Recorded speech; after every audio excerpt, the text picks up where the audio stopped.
नमस्कार, मैं हूं सुमित तिवारी और आप देख रहे हैं चैनल। आज की चर्चा हम करेंगे जाति व्यवस्था पर आधारित इस समाज में फैल रहे द्वेष भावना को,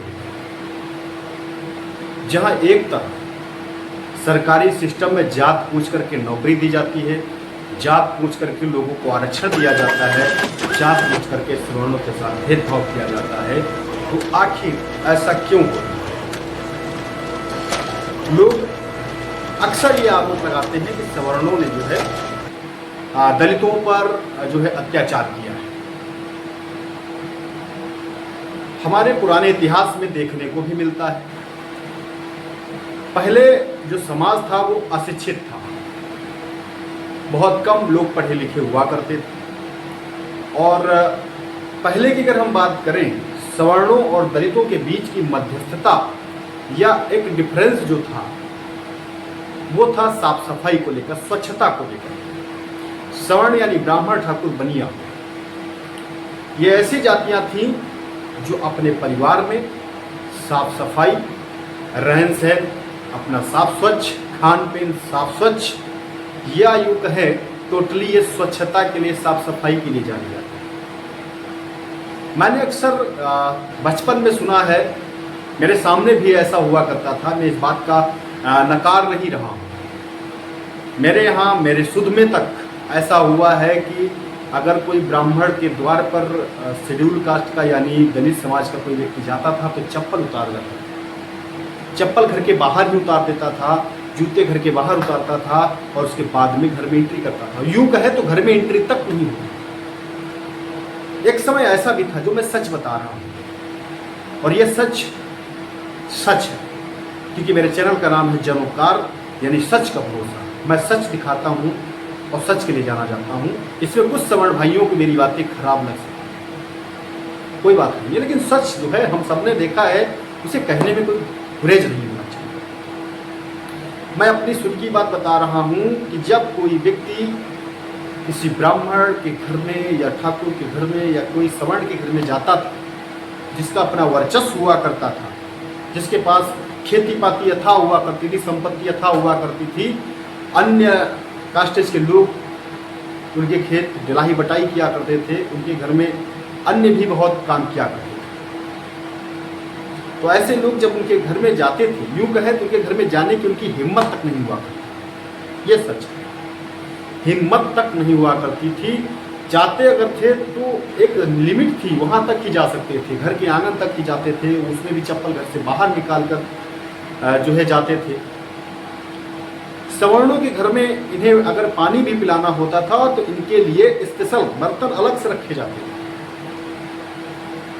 गिलासे, कटोरिया, थाली, ये सब अलग से रखा जाता था। लेकिन हम सम्मान करते थे, तब भी जलपान हम भी पिलाते थे, लेकिन इनकी व्यवस्थाएं अलग से हुआ करती, जिसका मुख्य जो कारण है, जो मैंने एनालिसिस किया, यहाँ तक कि हुआ करता था, अगर कोई व्यक्ति, जैसे कोई धानक बिरादरी से व्यक्ति है, या यूँ सीधे एक ही वर्ड कहते हैं दलित, जिन्हें अछूता माना जाता था।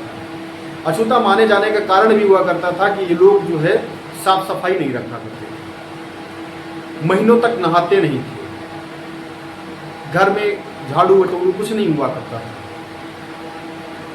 और अगर ये लोग इस सवर्ण को छू तक लेते थे तो उसे नहाना पड़ता था, वो नहाते भी थे। ये समय मैंने भी देखा है, हकीकत थी ये बात।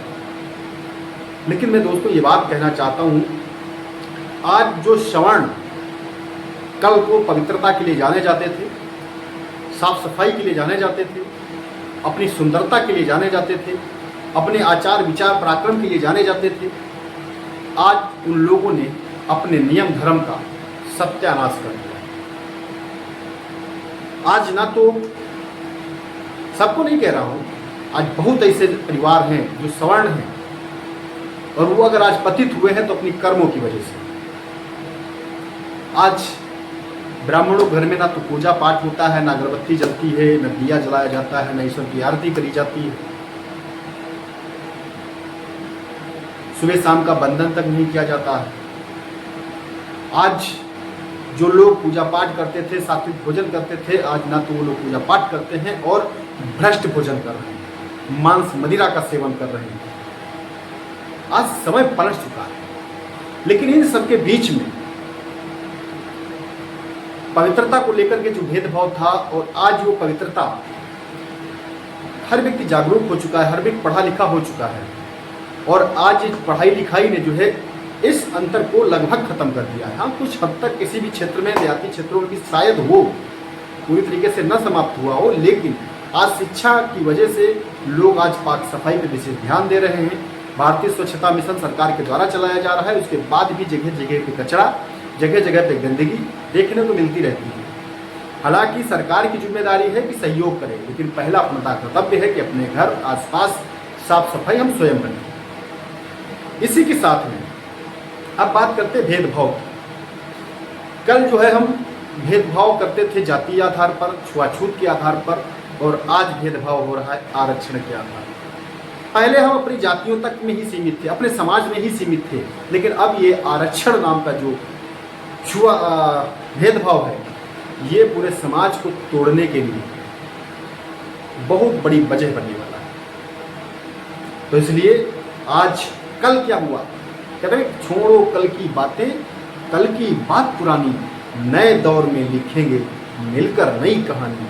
और हम सब लोग मिलकर आज पढ़े लिखे समाज के लोग एक नई दिशा में काम करें, देश को कैसे विकसित बनाएं, इस पर विचार करें, न कि जातीय भेदभाव। मैं कल भी ये बात कहता था कि आरक्षण जातीय आधार पर नहीं होना चाहिए, आर्थिक आधार पर होना चाहिए, और वही बात मैं आज भी कहता हूँ।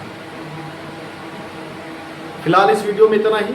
आपके अपने विचार इस पर दीजिएगा। मैंने सच बोलने का प्रयास किया है, अब ये देखता हूँ कि ये सच सुनने की क्षमता किस किस में है, और कौन कौन इस बात को समर्थन करता है, कौन कौन इस बात को लाइक करता है कि मैंने सच बोला है। सच आप लोग सुनना चाहते थे, सच कड़वा होता है, बहुत लोगों को कड़वा लगेगा, लेकिन आज मैं यही कहूँगा कि वो कहते हैं ना कि सासू का कर्ज बहू उतारती है, तो हम लोग एक संवैधानिक देश में रहते हैं।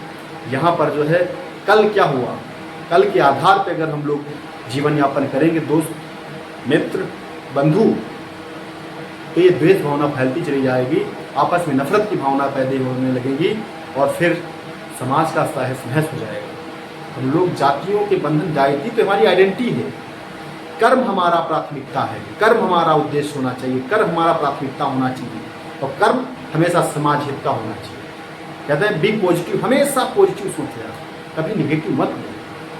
तो समाज को आओ मिलजुल करके, एक साथ में आकर के नई दिशा दी जाए, राजनीतिक लोगों से दूर हट के सोचा जाए। वैसे तो हम सब लोग एक ही परिसर में, खान पीन, होटल, ऐसे कौन से संस्थान है जहां हम लोग एक साथ नहीं हैं। शिक्षण संस्थान में हम एक साथ में पढ़ते हैं, हॉस्पिटल में हम एक साथ इलाज कराते हैं, किसी भी नौकरी पेशा में जाते हैं, वहाँ पे हम सब लोग एक साथ में बैठ के काम करते हैं। तो फिर क्यों मानसिक गुलाम बने हुए हैं? छोड़ो ये मानसिक गुलामी की जंजीरें, तोड़ दो और मिल करके एक नए समाज का निर्माण करो। आइए हाथ बढ़ाते हैं, और इस वीडियो को लाइक करो, शेयर करो, कमेंट करके अपनी प्रतिक्रिया दो, और चैनल पर नए हो तो परिवार का हिस्सा बन जाओ। हम सब मिल करके समाज को बदलने का प्रयास करें। जय हिंद।